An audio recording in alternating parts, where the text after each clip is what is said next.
السلام عليكم، مرحبا بكم معايا في فيديو جديد.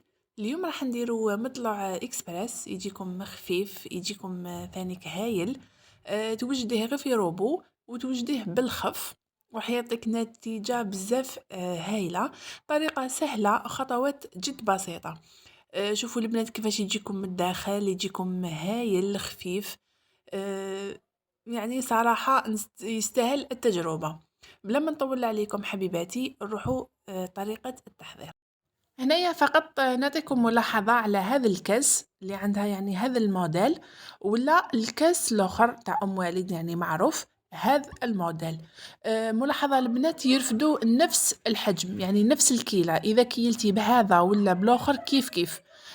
هذا ما كان. دوكا نروحوا طريقة التحضير. هنايا البنات في روبو كيما هذا. نديرو الدقيق تاعنا اللي هما 2 كيسان تاع دقيق يكون رطب، ونزيدو هنايا مغرف كبيرة تاع سكر ومغرف كبيرة تاع خميرة تاع الخبز.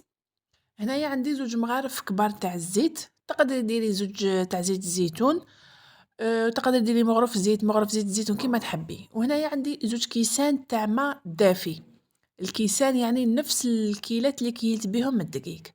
هذا ما كان نخلطوا شويه الدقيق تاعنا مع الماء باش كي نخلطوا الروبو تاعنا ما يفسدش، ونخلطوهم حوالي 5 دقائق. البنات بعد ما خلطتوا 5 دقائق شوفوا يديلكم هذوك الفقاعات، يكون الخليط تاعنا واجد.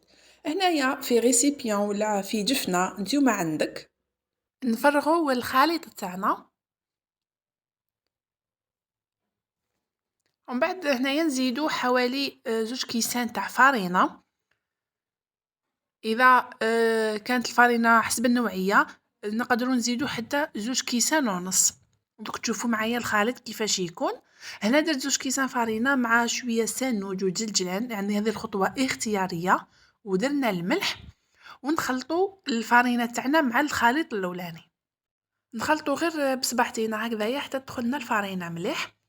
اذا شفتوها هكذايا يعني شوية طلقة روحها نزيد الفرينة. هنايا زدت 2 مغارف حسب النوعية كيما راكم تشوفوا، وندخل الفرينة مليح في الخليط تاعنا حتى نتحصلوا على عجينة تكون تتلصق في اليدين. هنايا نزيد مغرف شويه فقط، يعني هنا حوالي درت 2 مغارف ونص تاع فرينة.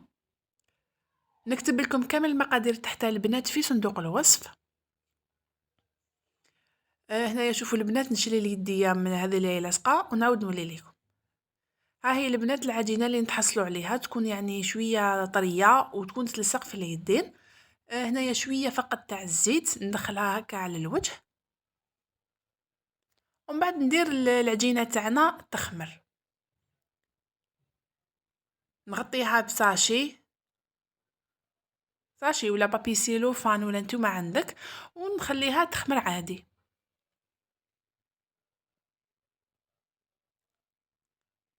بعد ما تخمر لي البنات ويضاعف الحجم نعاود نولي لكم. شوفوا البنات هنايا يعني طلعت لي ما شاء الله، ضاعف لي الحجم تاعها وراهي خفيفه. واش نحكي لكم، في طاوله اللي تخدموا عليها ولا نتوما وين ما ديري الخبز تاعك. جبت هنا طرشونه كبيره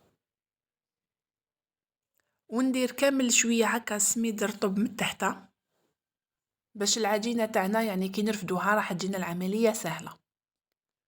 وهنا درت شويه زيت فقط في يديا باش نهبط لها الخميره. شوفوا البنات كيفاش جاتني ما شاء الله. شوفوا يعني يجيكم العجينه تاعكم الاستيكي، يجي هايله، ما دلكناها ما تعبنا روحتينا ما والو، راح تعطيكم نتيجه بزاف هايله. هنا البنات نقرص الخبز تاعي عادي، يعني كامل هذه الخطوه نعرفوا نديروها. قرصتها في دقيق رطب البنات عادي، ومن بعد نبدا نخبز فيها هكذايا. اللي موالفه بالحلال تقدري تحليها بالحلال بالخف، يعني ما راح تديري كامل الوقت.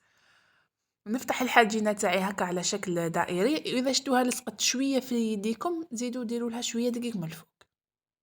يعني هذه الخطوه كامل نعرفوها وسهله، وراح تجيكم العمليه سهله ثاني. انا هنايا قطعت لي 4 خبزات، درت وحده شويه كبيره ودرت الاخرين شويه صغار. ومن جهه الاخرى راني دايره الطاجين تاعي على نار قليله شويه باش يسخن. وهنايا نغطي يعني الخبزات تاوعي ونخليهم يريحوا حوالي 10 دقائق، يعني يزيد ضاعف لهم شويه الحجم تاعهم. بعد ما البنات ريحت لي 10 دقائق والطاجين تاعي يعني راهو سخن، نرمي الخبز تاعي في الطاجين عادي ونطيبها. شوفوا البنات ديجا دارت لي فقاعات، كي ديكم فقاعات تعرفوا باللي الخبز تاعكم جاكم هائل. ونخلوها يعني نطيبوها من جهتين ونخلوها تحمر.